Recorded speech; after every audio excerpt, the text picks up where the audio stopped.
Hare Krishna devotees, thank you all so much for joining, and we are very fortunate to have His Grace Chaitanya Charan Prabhu with us, who will be enlightening us with Srimad Bhagavatam class today. And I would just like to introduce Prabhuji. So His Grace Chaitanya Charan Prabhu is a monk, mentor and spiritual author. He travels all around the world giving enlivening spiritual talks in universities such as Princeton, Cambridge, and companies such as Google, Microsoft, and Intel. He is the author of 17 books and has written over 1,700 meditations on Bhagavad Gita, which is published on his website, that is www.gitadaily.com. He is a member of ISKCON's leading intellectual body, the Shastric Advisory Council, and is the associate editor of ISKCON's global magazine, that is Back to Godhead. So for more lectures, you can visit his website, that is thespiritualscientist.com. So again, I would like to welcome Prabhuji, and Prabhuji, we are really very fortunate to have all of your association. Now you can please take over. Hare Krishna. Om Ajnanatimidandasya Jnananjanashalakaya Chakshurunmilitam Yena Tasmai Shri Gurave Namaha. Krishna Prabhuji, sorry to interrupt, but please come closer to the phone because your voice is very low. Okay, is it better now? Is it better now? Yes, Prabhuji. Okay. So, I'm grateful to be here amongst all of you, and I'll be speaking on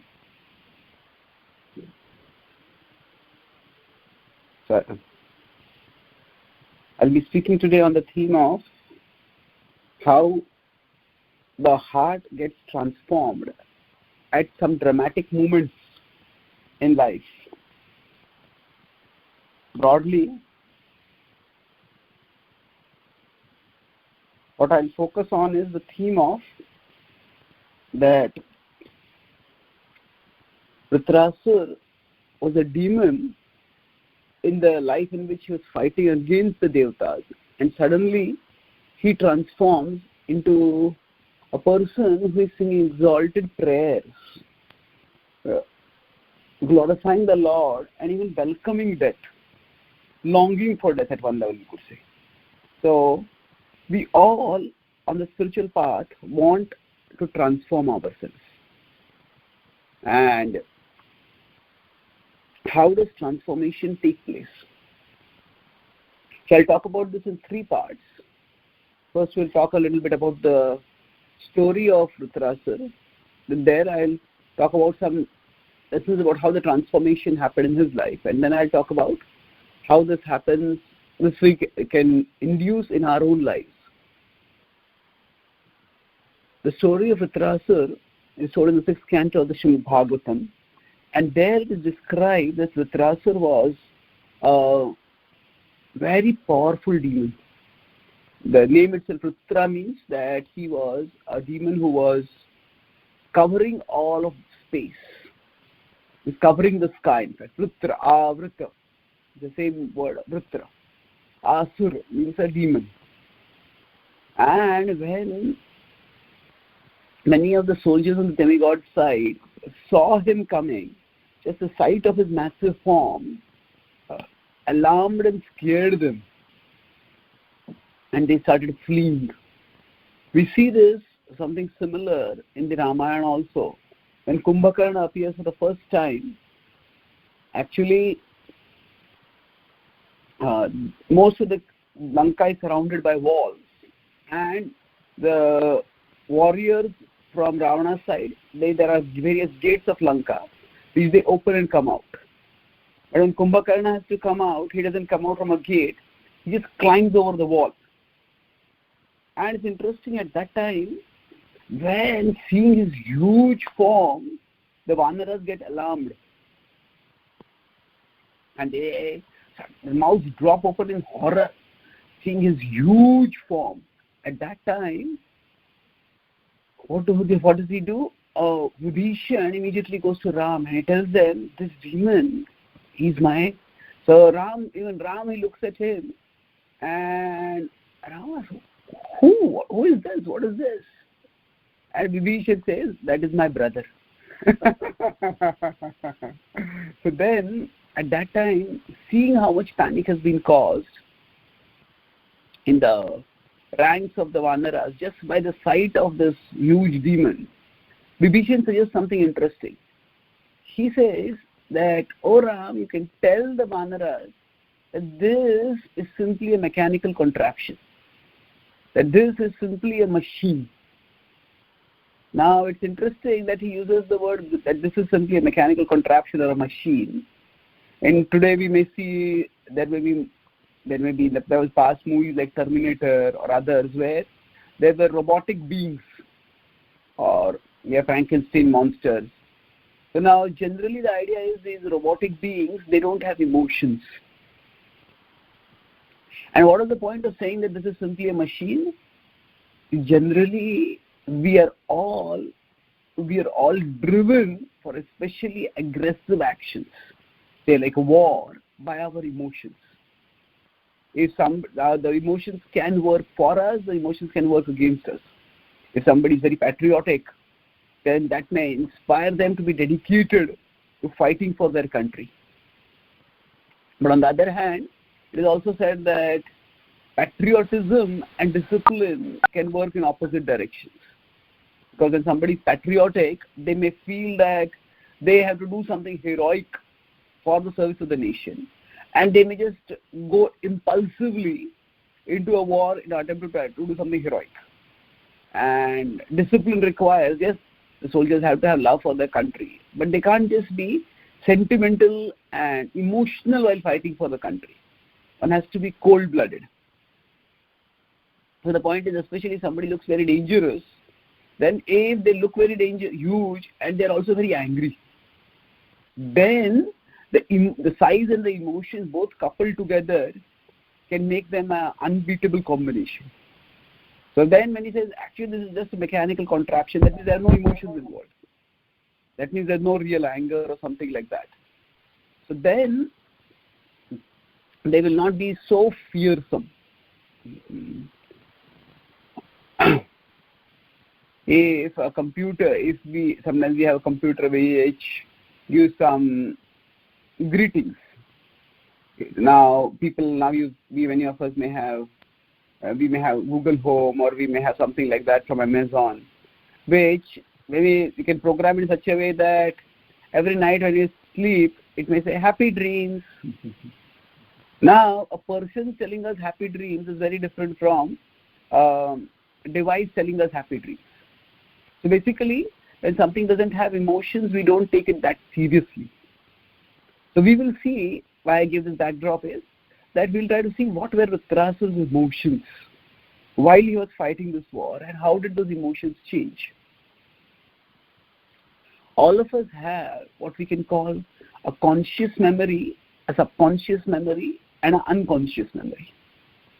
So that means, broadly these are the aspects of our mind rather than memory, we can say. So conscious memory is what we are aware of at the present moment. And then, so we can, so there's Chetan, Achetan, and Avachetan. In Sanskrit, if you want to use the word. What this essentially means is that when we are going through our lives, if we look at our computer, say, on a computer, on the monitor, one particular file is open. But at the same time, there are many other files which are present there, but they're not open. If we search for them, we'll find them. And there are also the files in a computer, some files which are hidden. If somebody is not an admin for a computer, then some files may be hidden from them. So the hidden files will require certain special circumstance to access. The files which are not open, if we search for them appropriately, we will access them. So we could say the conscious part of our mind is like the file open in the computer. So right now, whatever we are conscious of, that is that is where our consciousness as energy is focused on. So the word consciousness can refer to two different things. It can refer to the territory of our inner world, and it can also refer to the observer of that territory. That means when we say my consciousness is going down now, that means the observer of the territory, inner territory, is feeling depressed, is feeling lonely, is feeling disheartened, or is feeling sensual, is feeling materialistic. So my consciousness is going down. Here we are talking about the inner sphere. On the other hand, we can also talk about the inner terrain. The consciousness is filled with the different kinds of memory, impressions. When we say consciousness is filled with impressions, what does that mean? That means we are referring to the inner territory as such. So another way to understand this is that we can say that if we are in a room and we have a torch with which we can look up, down, or left, right, wherever. So whatever is the focus of the torch, that is what is seen if the room is dark. So the consciousness is at one level like the torch. The torch ray of light moves forward, and whatever it goes towards, that is what we become conscious of. But in the room, there may be many other things. There might be a trapdoor below, and there might be things under the room also, which are not at all visible at that point. Even if we direct the torch downwards, pick up the trapdoor, only then we'll see it. So the point I'm making through all this might seem a little too philosophical and unrelated to the pastime of Vritrasura. But the point I'm making here is that Vritrasura, how did his transformation so suddenly and dramatically happen? To understand this, we have to look at how our consciousness works and how it has multiple layers. So at the conscious layer, so for example, all of us, we are conscious of certain things right now. And there are some things which we could say are in our subconsciousness. That means we may be aware while we are hearing the Bhagavatam, trying to make sense of what is before. This month is Kartik. It just started now. It's a very sacred month. Or we be aware that, okay, I am in America right now. We may be aware that, okay, I am so-and-so person. There is so much in the background awareness that is there, which we are not even aware that we are aware. Say, for example, all of us have learned language. Now, right now, say if I use certain word, if I use the word language, I use the word aware. Now, I don't remember when I learned this word. I know what the word means and I use the word. But how I learned to use that word, that is not there in my memory. So there is much that we use at a conscious level, which is drawn from the subconscious, but which we are not aware of. The way we behave with people, the way we look at them, the way we talk with them, the amount of distance we keep with them when we are talking with them. All these are not conscious choices, but they are all determined by the subconscious culture, subconscious nature that we have acquired over a period of time. And beyond the subconscious, so subconscious means that which we can become aware of if we direct our consciousness that way. We take it for granted, we don't direct it that way. When I come to America, when I talk with people, talk with Indians also, to some extent, I can infer whether somebody is born in America or born in India by the accent that they use. Or somebody has been for a long time in America or a few years in America. Now they use that accent. When I mention that to them, oh, you were you born in America? They say, oh yes or no. And then I mention about the accent. For them, it's just a given fact. They don't think about it so much. But somebody else, if their consciousness goes over there, they can become aware of it. So the point I'm making about it, what is the subconscious requires conscious attention to detect. But beyond the subconscious is what is unconscious. And that is normally not detected at all. It's only when some extraordinary circumstance comes up that will be detected. If we consider the ocean, In an ocean, often it's said that there's an iceberg. So a small part of it is above and a huge part of it is below. Similarly, for us, our conscious aspect, our conscious mind, is only a small part of our total inner world. When I'm using the word of conscious mind or conscious, subconscious, and unconscious levels, we are not just referring to the mind as one element of the three elements in the inner world, mind, intelligence, and ego. Here, the mind is used in a broad sense to refer to our inner world. That means the entire subtle body and the consciousness as it is streamed into the subtle body. So Vritrasur in this life was a demon. And he was not just a demon, he was the king of demons. And his mission in life was to destroy the king of the gods. That was the specific purpose for which he had been born by the yajna that his father had performed, Vashta had performed. So when he appeared at a conscious level, his mission was clear. He attacked the Devatas, and his purpose was to get to Indra and kill Indra. He was motivated by this, and his actions were clearly that of a demon, attacking the Devatas and disrupting and even destroying them. At a subconscious level, so going back to at an unconscious level, however, at the deepest level, he had impressions from his previous life. And in his previous life, he had been the great devotee Chitraketu. So if we consider an ocean, in an ocean, we see the waves moving in different directions. So on the surface, if we are in one part of the ocean, you see the waves are moving in one particular direction. And in another side of the ocean, the waves are moving in another direction.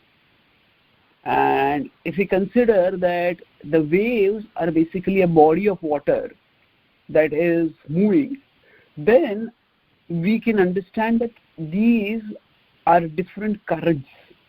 So at different parts, the currents may be moving in different directions. Now, if we consider a situation where on the surface, the water is moving in one direction, deep below the surface, the ocean can be hugely deep. Deep below the surface, usually the water doesn't move, and so not as fast as the water on the surface moves, because it's often the wind that causes the water to move. But suppose there were a current below the surface, and the current there were moving in a opposite direction. Then, if that current below is becoming bigger and bigger and bigger and bigger, then eventually when the current below with surfaces, it breaks to the surface, then the river, the ocean water, which is moving in one direction till a particular point, suddenly starts moving in another direction. So, if the current above is very strong, then people will not even know that there is any current below. But if the current below becomes very strong and breaks to the surface, that's when it becomes manifest. People only at that time they come to know there was a current. So for all of us, we could say that there are like this multiple currents going on in our consciousness. So for example, all of us want to practice bhakti. That may be a deep-rooted inspiration, conviction within us. But sometimes some impulses come up within us, and we tend to act in non-devotional or even anti-devotional ways. So that's like a current on the surface which causes the flow of our consciousness in the opposite direction. And when that current disappears, then again, we again start practicing bhakti. Or sometimes we could put it opposite. We could be ritualistic. And the current, that the top is our devotion. But below that, say when we are in private or when we are in tempting situations, the deep-rooted impressions, the deep-rooted conditioning come up. And then while externally we act as devotees, but at that time, we start acting in opposite ways. So basically, to make sense of our behavior, we need to understand that there are multiple currents in our consciousness. So for Vritrasur, initially, the current that was present was that of a demon. Now there are certain schools of thought, certain philosophies, which say that our natures are innate to us and are unchangeable. So, for example, there are some traditions which hold that some people, by their nature, are hellbound and they can never escape that. There are some schools of thought in Hinduism like that also. There are some Christian thoughts, Calvinist. They said that our destiny is already fixed. Who is going to be delivered and who is going to be doomed, all that is fixed. And the Bhagavad Gita may also seem to say this, because the Bhagavad Gita says that if you consider the divine and demonic natures in the 16th chapter, it does say that some people are born with particular natures. The 16.1 to 3, when Krishna gives the divine nature, he says, Abhijatasya Bharata. And then 16.4 also, Dambho Darpo Abhimanascha, Krodha Parushyameva, Ajnanam Cha Abhijatasya, Partha Sampadamasuri. So, Krishna talks about the Sampada, Daivya and Asuri as Abhijatasya, that which we are born with. So, does this mean that it is unchangeable? No, we are born with means simply that we all come with some background into this life. And somebody who has demonic nature means that in the past they have acted in demonic ways. That doesn't necessarily mean they have to act that way in this lifetime. That's the whole purpose of the Shastra. Krishna says, regulate yourself according to Shastra. Tasmat Shastram Pramanam Te Karya Karya. If you act according to Shastra, then one doesn't have to give in to one's demonic nature also. One can still become elevated. So when Vritrasur is born with a demonic nature, what does that mean? If you consider his life, as Chitraketu, he was initially a pious king. Then after gaining and losing Harshashok, he became enlightened and he became a great devotee. So if you consider the journey, there are 3 levels, we could say. There is piety, there is impiety, and there is spirituality. Spirituality is bhakti. So initially he was at the level of piety. From piety he rose to the level of spirituality, wherein he became devoted to the such a great devotee that he actually offers very beautiful prayers to Shankarshan. And then from the level of spirituality he was cursed so that he fell to the level of impiety. He became a demon.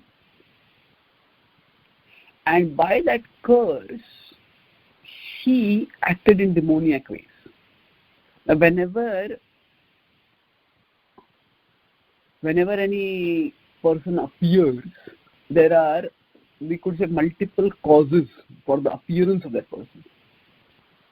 So now we may ask that if a child is newborn, is that child's characteristic determined by the past karma of the child, or all the child's characteristics determined by the genetic characteristics that the child inherits from the parents? Now we may look at whenever a new child is born, parents or relatives or friends, they look at it, they say, you look like your mother, you look like your father. So we look for similar features. So then it's not this or that, it is this and that. That means that when a child is born, multiple factors shape that child's appearance. So one is that the kind of parents the child is there. The child gets a physical body from the parents. And that means the physical characteristics will be determined by the parents or the grandparents. If some genetic transmission, a generation is skipped or whatever. So the physical characteristics will come from the parents. Now, when the soul comes from one body to another body, the soul brings with it the mind. And generally the psychological characteristics, they largely come from a previous life. But then the psychological characteristics are also shaped by upbringing. So when a particular person behaves in a particular way, it could be by their past swabhava, it could be by their ancestry, it could also be there by upbringing. So in this case of Vritrasur, we see there are 2 different causes of his appearance. One is that he appeared in a demoniac body because of the curse of Mother Parvati to Chitraketu. If you see the Bhagavatam narrative, the Bhagavatam describes Chitraketu's story after the story of Vritrasur. The 6th canto, first the story of Vishwarup and Tvashta and all this is described, and then how Vritrasur appears and Vritrasur fights is described. And the Bhagavatam then describes that Vritrasur reveals himself as a great devotee, and then he dies. It's like, say, there is a movie going on, and in the movie, the hero and the villain are fighting. And then, by the time the hero and villain come to the climactic fight, it's just about the interval time. And then, we may wonder what is going to happen after the movie. The climax is coming. But just before their final fight between the hero and the villain has been fighting terribly against the hero, and just before that, the villain starts speaking like a hero. And the villain and hero actually come to a friendly understanding. The hero kills the villain, but the villain does not behave like a villain at all. And then, if there is an interval at that time, and everybody wonders, how was the villain like this? How was the villain like a hero? So then, the second half tells the other story of how the villain actually became a villain, how the villain was actually a hero. So like that, there are two parts of the story. The first half describes the story of Vritrasur. So in this life, when Vritrasur appears for the mission of killing Indra. And it's interesting if you consider Tvashta or Vishwarup. Now, Tvashta is a sage. Vishwarup was his first son who was killed by Indra. He was a Brahmana. So overall, we could say that they are pious people. So how could it be that Tvashta's yajna gives rise to a demon? So actually, the yajna is basically, we could say, value neutral process. That means it's just like we can produce technology, and technology can be used to protect, technology can be used to kill. A machine gun in the hands of the police or the security forces will protect. The machine gun in the hands of a criminal or a terrorist will kill. So if you consider a weapon manufacturing factory, the weapon manufacturing factory is neutral. What comes out of it depends on how it will be used. So yajna, we could say, is like not a weapon manufacturing factory, it's like a warrior manufacturing factory. From a yajna, somebody like Dhristadyumna comes, and he is with the mission to kill Drona, and he is on the side of the Pandavas, he's virtuous. But from a yajna, the Krishna book also describes that demoniac forces like Dakshinagni comes, and then that goes out to kill Krishna, to destroy Dwarka, basically. But while not being able to destroy Dwarka, it goes back and kills the Kashi king itself. So the yajna is a source of power. And from there, divine or demoniac forces can both come out. So the warriors who come out are of different natures. Because Tvashta has a particular purpose to kill Indra, and Indra is a Devata. So normally, those who are opposed to Devatas are demons. So therefore, when Tvashta seeks someone who will kill Indra, the form that comes out from there is a demonic form. And Vritrasur comes out as a demon. So just as a child's emergence is at a physical level based on the appearance of the parents or the genes that is got. But there is another deeper reason also. So Vritrasur's appearance is at one level based on the mission that his creator, Tvashta, has given him to kill Indra. Of course, Tvashta chants the mantra wrong, and therefore instead of Vritrasur being the killer of Indra, Vritrasur becomes the one who is killed by Indra. But still, this mission is that he's meant to kill Indra. So at another level, this yajna becomes the means by which Parvati's curse takes effect. So Parvati has cursed with Chitraketu that you have offended the great personality, Shiva, by laughing at him without understanding his position. And therefore, you deserve to be punished. And because your mentality of disrespecting those who are respectable is a demonic mentality. He says, therefore, become a demon. So when one particular event happens, there can be multiple levels of causation by which that event happens. So Vritrasu's appearance, one level causes that Twashta's plan. Another level causes is Parvati's curse. Now, because of these two forces, Vritrasu's this life consciousness is demoniac. Demoniac means Twashta wants him to kill Indra. So that's the force. Going back to the earlier example of the currents in our consciousness, the surface current is going in one direction. So the surface current, in his case, by both these factors, by both Twashta's mission given to him and Parvati's curse, by both of these, it's demonic. And therefore, initially when he's fighting, he is ruthless. He's fearless and ruthless both. Initially, just seeing him, the Devata soldiers become overwhelmed and scared. But then Indra galvanizes them and they fight. And Devata start using celestial weapons. Then Vritrasu's soldiers become scared and they start running away. When they start running away, Vritrasu galvanizes them and he says, "Oh cowards, where will you hide if you run away like this?" Actually, in this world, everyone has fear. It is just that different people have fear of different things. Most people, almost all of us, have fear of death. Even soldiers who go out to fight in war, they have fear of death. But we all have different degrees of fear of different things. Say, that means a soldier who may lay down one's life in a war field is also afraid.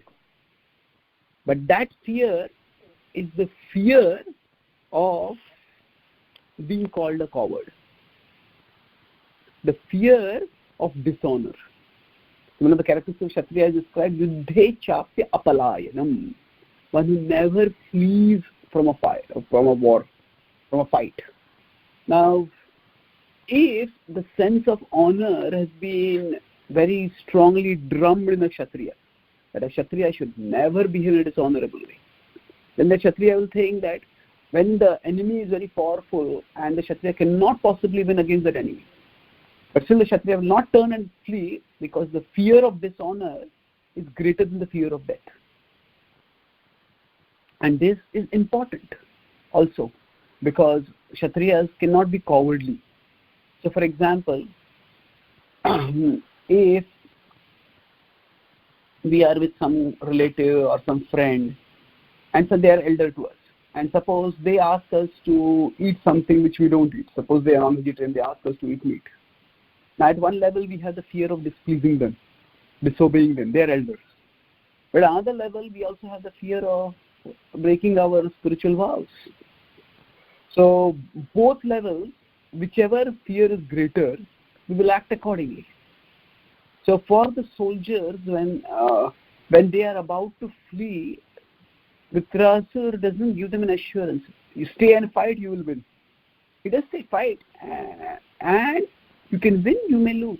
But he says, to be a coward, what face will you show to your family members? What face will you show to your to other demons if you flee and die like this?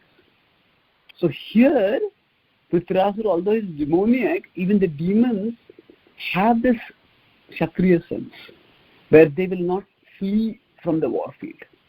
But sometimes we tend to paint everybody with one color in a canvas. If somebody is demoniac, that means they must be like this. Somebody is devotee, they must be like this. But actually, we'll see that even among the demons and the devotees, there are multiple colors within that broad disposition. So Vritrasur, when his soldiers are fleeing like this, he remains fearless and he continues to fight with complete absence of fear. And then as he's fighting, he exhibits extraordinary heroism. He alone overpowers Indra, and then he paralyzes Indra completely. Paralyzes Indra with dismay and fear. And then at that time, he does something dramatic. His whole mood will change at that time. So initially, Indra is shooting arrows, and Vritrasur seems to get wounded. Vritrasur seems to get weakened. But Indra uses, but before that happens, Vritrasur is with his going on in this fight, and when he sees that his soldiers are not there with him, he doesn't chicken out. He becomes even more determined to fight. And Indra sends his mace charging towards Vritra. And what does Vritrasur do? Vritrasur just catches the mace effortlessly and hurls it back straight at Indra itself. And that mace goes and hits Indra's elephant Airavat. And Airavat is flung back a large distance. Indra is completely disheartened, not knowing what to do. To understand this, how extraordinary achievement this is, let's consider, say, something contemporary. You can consider, say, a sport like cricket. In cricket, suppose there is a top bowler who is bowling to a top batsman. Maybe a top spinner is bowling to a top batsman. Sometimes even the best bowler might bowl a loose ball. And say if it's just a bad delivery and the batsman hits it for a boundary or a six. Now that's understandable. Every player sometimes is out of form. But suppose the player bowls his best delivery. Say it's a spin bowler and the bowler bowls excellent googly. And googly is something which will baffle the batsman. Batsman will just get out. But the batsman picks up the googly and hits the googly for a sixer. Then the bowler, what am I supposed to do now? I bowled my best ball. And if this batsman can read my bowling so well, can dismiss my best ball, I don't know what to do afterwards. So having the best ball hit for a boundary, for a six, is far more discouraging than having a bad ball hit for a six. So Indra uses one of his best weapons, his mace, hurled with all his power. And when he finds that being just nonchalantly not only stopped, it's one thing, sometimes some balls are unplayable, and if a batsman just manages to get the bat down and play the ball, that itself is credible. Otherwise the batsman will just be clean bowled. So to stop a googly itself is credible, but to not only stop a googly, but to actually hit it for a six. So when Indra sends a weapon, the mace, Vritrasur doesn't stop it, but he catches it and then hurls it against Indra itself. So that is totally disheartening to Indra. He just, how can I fight such an enemy? What should I do? How can I possibly win against an enemy who is so powerful? Indra is also a great hero. In the Rig Veda, there are many, many verses which glorify Indra profusely, because he is considered to be the greatest of the gods. Of course, Vishnu is the supreme god, but at the level of administrative gods, he is the greatest. And his heroism is described in elaborate terms. And how Indra kills Vritra is also described over there. But at this particular point, Indra, who is a great hero, is completely overwhelmed by fear, not knowing what to do. And it is at this time that Vritrasur's transformation begins. Vritrasur, see, Krishna says in the Bhagavad Gita that whatever bhakti we have performed, that is never lost. So, going back to the earlier example of how the current from below rises up, and suddenly the top current might seem to be going in the entirely opposite direction. So something similar happens to Vritrasura. So what exactly causes this to happen? In this particular situation, when he had Indra down, not out, but almost down, and he could have crushed Indra and killed Indra at this particular point, but suddenly his mood changes. So what exactly causes his mood to change, that I'll discuss in tomorrow's session. But here, I'd like to summarize what I spoke today, and then we can have a few questions if any of you have any. So I spoke on this theme of Vritrasura's dramatic transformation, where at one level he was trying to kill Indra, and next moment he was exhorting Indra to kill him. So what changes so dramatically? So I discussed that when we function usually we function based on what is in our consciousness. So, but we have a conscious mind, we have a subconscious mind, and we have an unconscious layer to our mind. A mind I refer inclusively to our inner world. Now, consciousness can refer to our inner territory, like a room which is filled with many things, and consciousness can also refer to the torch, with which we can look at what is there in the territory. So in the room, wherever the torch is directed, that is like the conscious part of our memory. Then if we consciously look at the dark parts of the room, directing the torch over there, then what is that subconscious will become aware. And if we find a trap door, open the trap door and see what is inside, that's like the unconscious. Or what is in a screen in a computer is a conscious part. What is in the memory but is not open, that is the unconscious. And what is in hidden files is the subconscious. So our behavior is shaped not just by what we are conscious of, but also the subconscious impressions within us.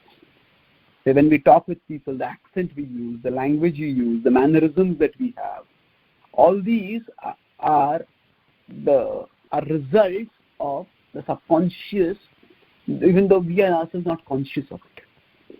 But beyond the subconscious, there is also the unconscious. And that is not seen in our day-to-day behavior.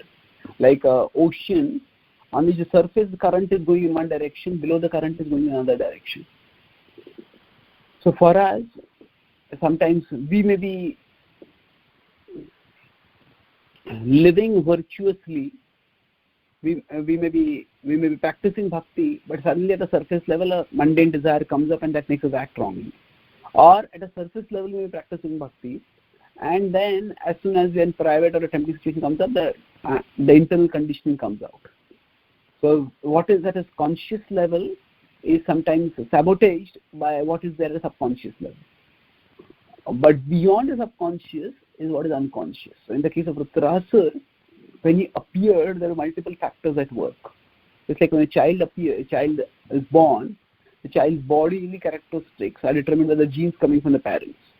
The child's psychological characteristics are determined by the child's own samskaras from the previous life. So the impressions that are there in the mind. Now when the child grows, as growing, the samskaras from the previous life, the genetic characteristics from this, the ancestry from this life, and the upbringing, all of them will combine together. And which characteristic will predominate, that will vary from person to person. So now at the start I mentioned that Vritrasura, he was such a huge demon, and Kumbhakarna was also huge.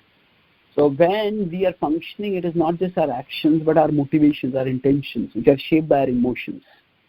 So we were discussing what were when Kumbhakarna, when Vibhishan told Ram that tell that Kumbhakarna is a machine, that means he doesn't have emotions.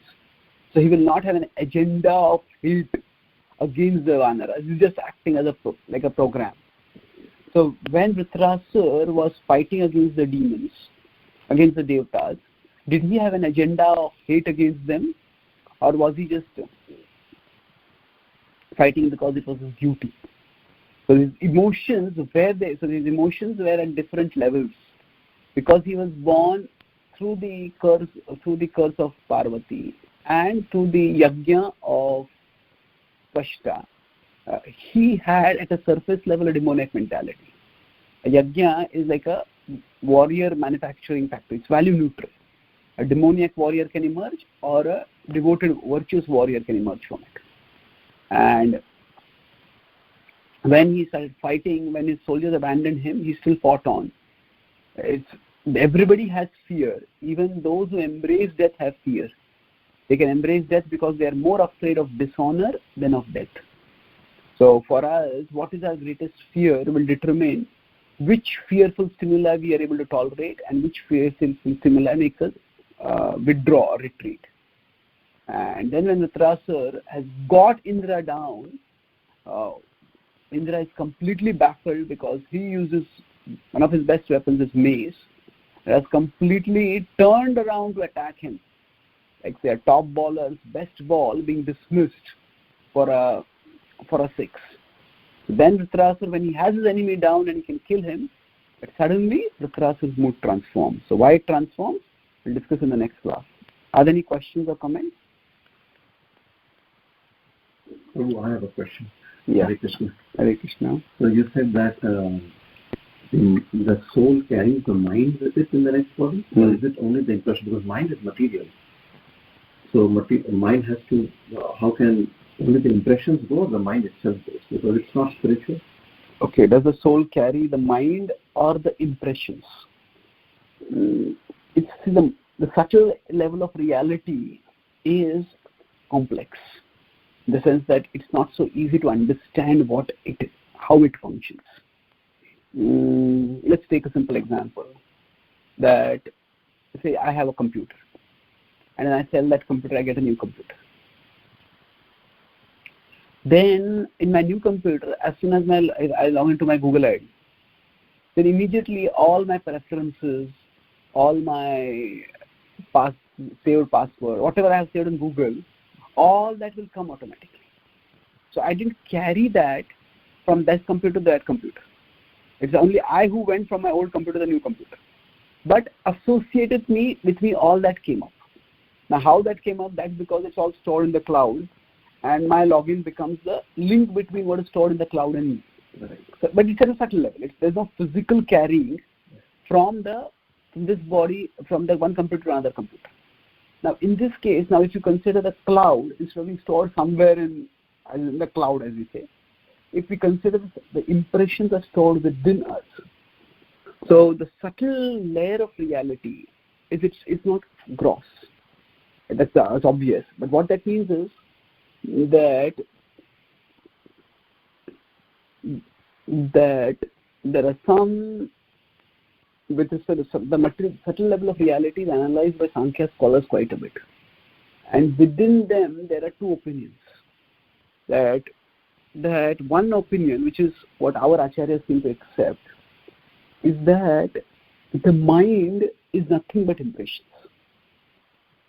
That there is no such thing, if we can consider, say, like a wall on which something is written.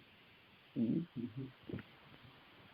So is the mind like a wall on which the impressions are written, or the mind is simply the impressions? There are two different understandings of this. If we consider, Krishna does say that Bhumirapo nalo vayu kham mano buddhirevacha ahankar iti yamne. So he says mind, intelligence and ego, they are also elements. And he gives them the same list as earth, water, fire, air. So if we consider the earth, water, fire, these are tangible elements. And by extension, we can say the mind, intelligence, ego should also be tangible. But obviously, the mind, intelligence, ego do not have many of the characteristics of the earth, water, fire have. They have specific location, specific shape. They have so many other characteristics which they don't have. So basically,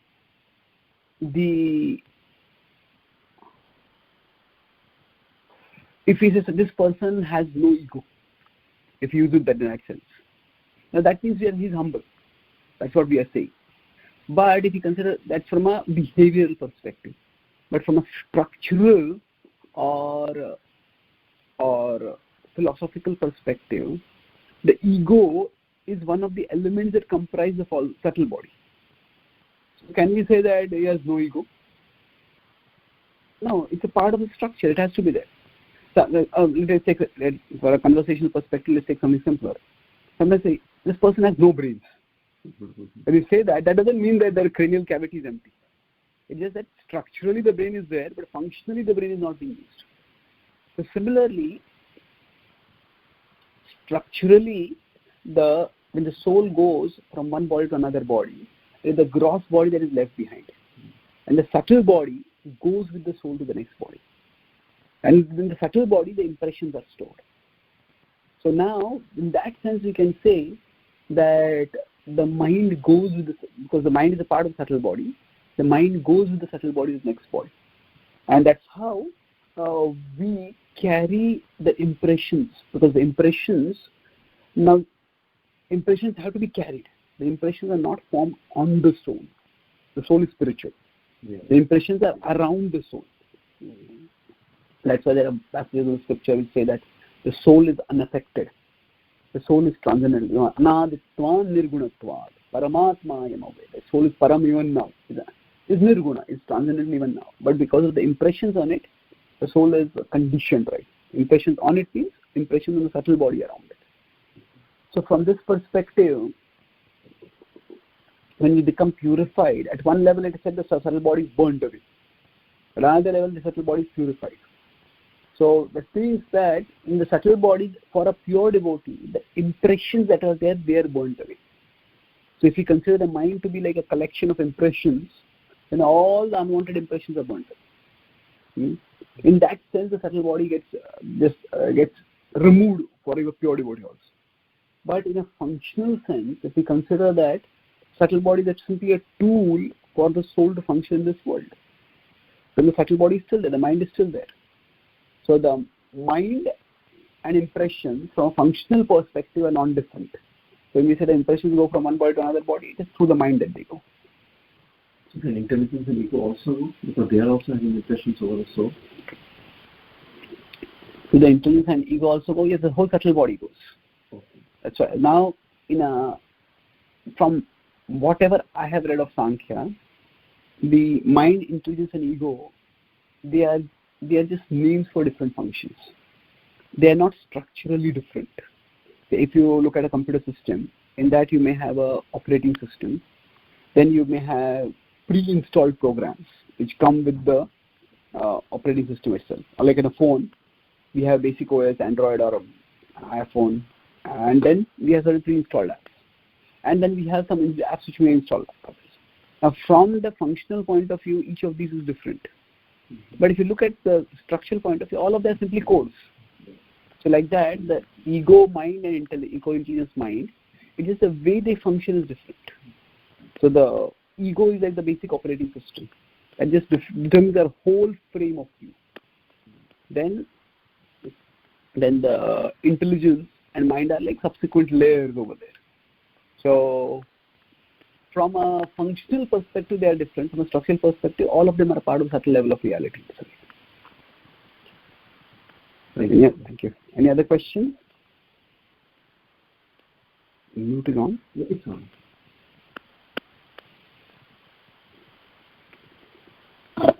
Hare Krishna, Prabhu. Hare Krishna.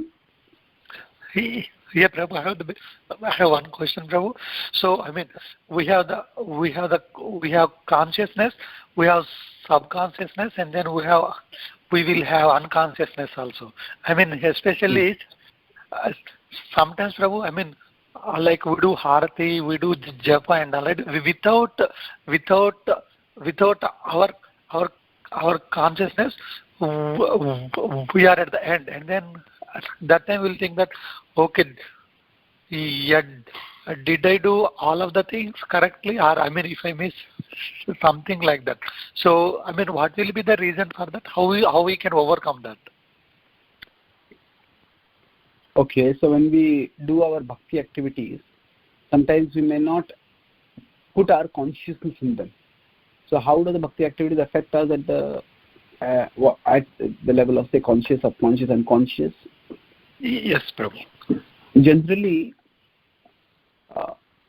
there is a percolating effect of whatever we do at the conscious level.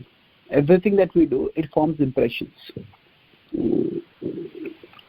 Now, the level of impressions that are formed depends on the level of the investment of consciousness in a particular thing. Say, if we go to a particular meeting where there are maybe 20 people over there, and then there somebody is very striking. Either they look very attractive, or that they speak very impressively, or they are dressed in a very extraordinary way, positive or negative, whatever. Then whatever something like this, when we see that, then that strikes us, and after say 6 months, 1 year, we may remember only that person from the meeting. Why is it that? Because they caught our attention and we gave them our attention, so that created that investment of consciousness by which we observed them carefully, we thought about them, that created an impression within us. So generally it is the investment of consciousness that determines how deep an impression is created. Some people we may see once and we never forget them for a whole lifetime. Some people we may see regularly 10-15 times and still we may not even remember them much. They just be like one other face in the crowd. So it depends on how much consciousness is invested, that how much of an impression is created. When we practice bhakti, the bhakti activities do create an impression, but how much of an impression will depend on how much consciousness we invest. So if we are just doing japa ritualistically, then the amount of consciousness invested is less, and the impressions formed are also lesser. But still, there is benefit even in that, because at least at the surface level, the impressions are being formed. But the more consciousness we invest, the deeper impressions will be formed. And the deeper the impressions are formed, the greater the transformation is likely. It's like, say, if we visit a particular site using our browser. If somebody visits, say, a site like nytimes.com. Now, when we visit it again, second time, the browser will offer that as autocomplete. But if there are 10 sites starting with N, which we have visited in the recent past, as soon as we start typing N, which one will come up first will depend on multiple factors. One is how many times we have visited. Second is how much time we have visited. Third is that within that site, how many further links we have clicked. So Google has its own algorithm, but we say broad things, the frequency and the duration. So similarly for us, how often we do a particular activity, and how long we do a particular activity, and how intensely we do that particular activity. So that will determine how strongly the impression is created. So if we have visited a particular site frequently for a long period and a lot of links within that, then as soon as we type N, that particular site will, if it's starting from NY Times, will come up immediately. So similarly for us, if we do bhakti repeatedly, that repetition itself will create an impression. But if we do it repeatedly and we do it for a long time, say we may do japa every day, we may go to a temple once a week, but say for the festival day, we stay whole day in the temple. Then the impressions form are much longer. If we go for a yatra, where we are in devotional consciousness almost throughout the day for several days, and that creates an even deeper impression. And if we are also trying to absorb ourselves, so if we go to a temple, that will create an impression. But if in a temple, we take in all the devotional stimuli over there, we associate with the devotees. So it's like we go on the site, but on the site also we visit various links. And that will also create deeper impressions. And then that will come up as a prompt much faster. So basically, if while practicing bhakti, any kind of practice is beneficial, but practice that is done for a long time, that is done frequently, and that is done with intensity, that will create impression much stronger and bring about a faster transformation. Does that answer your question? Yes, Prabhu. Yeah, it was wonderful, Prabhu. Thank you, Prabhu. Thank you. So shall we stop here?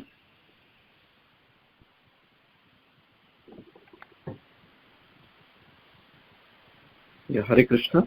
If there are no questions, then can we stop here right now? Yes, Prabhuji, we can stop. Thank you very much. Gulraj, Srimad Bhagavatam ki. Yeah. Hare Krishna, Prabhu. Hare Krishna. Can you hear me? Yes, Mataji. Hare Please continue. Yeah, I'm sorry. I had trouble unmuting my phone.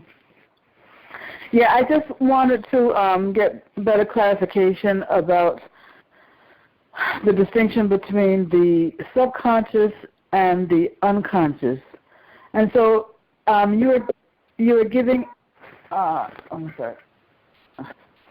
you were giving an analogy of let's say we're in a room and there's a trap door and there are things hidden underneath that trap door. Was that the analogy for the unconscious or the subconscious? Yeah. That's the subconscious. As I said, what is the difference between subconscious and unconscious? What is there in the room but what is not seen because the flashlight is not showing, that is subconscious. Yeah. But what is not, even if we take the flashlight and look at the ground, if something is covered by a trapdoor, we will not see it at that time. We not only need a trapdoor, we not only need a torch, but we also need something to unlock the trapdoor, open it, and then what is below the trapdoor will be seen. So unconscious means that which is very difficult to become conscious of. So subconscious requires effort to become, but if we are just more alert, we can become aware of the subconscious. But unconscious may require much more some circumstance, some dramatic circumstance or something like that to become aware. That's the difference. Oh, okay. So now, when it comes to the composition of the conditioned soul, right? What would be an example of things that we're unconscious of? Would it be like, for example, past life activities, or I don't know? Yes. So past life activities that we have that may not be seen to shape us in any way right now, at whose effect we can't see right now. Say like Dhritarashtra, initially his devotion was not seen at all. His devotional disposition was not seen at all. So initially we could say it was at unconscious level. So for example, right now, all of us, even if we are spiritual or non-spiritual, we are a product of our conscious and our subconscious. As I said, we speak a particular language. When we see a person, if we know 3-4 languages, we immediately choose which language to speak in based on what we know about the other person. So all this is shaped by not just the conscious but also subconscious. But we are all souls, but very few of us are actually aware that we are souls. And we now, some of us, after practicing bhakti or studying the Bhagavad Gita, we philosophically understand that we are souls. But many people may not have even that philosophical awareness. What to speak of having conscious awareness. So then, that means for them, the idea that they are the soul, that has gone deep into the unconscious. It is there, but it is not at all anywhere. The awareness is not there at all. Yeah, in the conscious awareness, or even by introspection also, some people may not realize that there is anything spiritual about me. So that's how the unconscious is very deep, and it requires some special circumstance to bring that up.